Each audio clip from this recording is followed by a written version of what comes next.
Water is a natural resource, essential to even the most elementary processes of life. Likewise, water is fundamental to all economical activities. Water availability, in greater or lesser supply, conditions development, especially in island territories where it may be the decisive factor in the model of the future. Due to the gradual increase in consumption, the natural supply of water is limited. In addition, on the island of Tenerife, the supplies depend almost exclusively on underground sources. As a consequence, careful planning of the island's resources becomes essential in order to guarantee the availability of a sufficient water supply and one of adequate quality for the different consumer sectors. Since 1990, the Canary Islands have a new Water Act establishing that the administration of the resource be an island matter.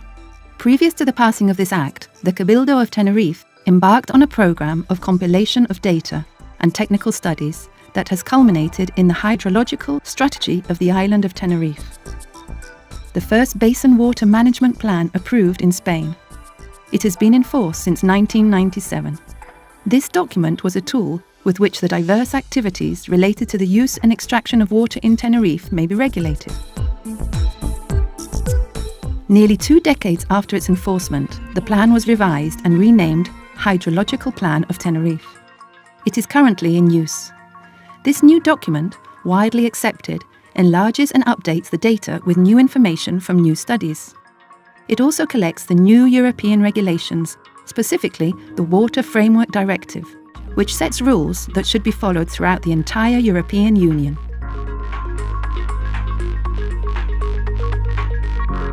The history of the Tenerife water management can be summed up by the following points.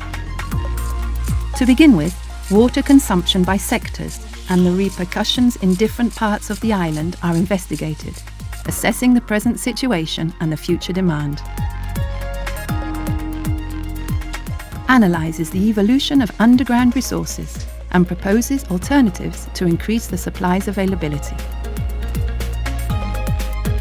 Studies the quality of the water and its treatment when required, either for human consumption or the irrigation of crops.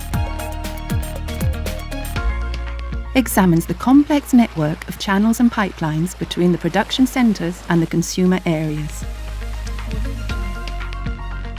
Establishes the location and size of reservoirs to regulate the resources and ensure their availability in times of high demand. Guidelines and measurements for improving the supply to urban centres and the collection of their wastewater. Views sanitation and wastewater treatment as environmentally friendly and as a means to increasing availability of water supplies by reuse in irrigation. Water can also be a danger. Studying the floods, their flow and the dangerous spots deserves a specific place in this report.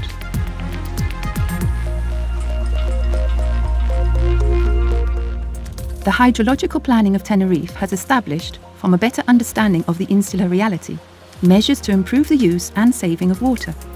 It has also proposed solutions to increase the availability and improve the efficiency of its use. Actions such as the reuse of treated wastewater and desalination of seawater and brackish water have helped to increase water flows. Other measures, such as changes in irrigation systems and improvements in transport and distribution networks, have allowed a more efficient use of water.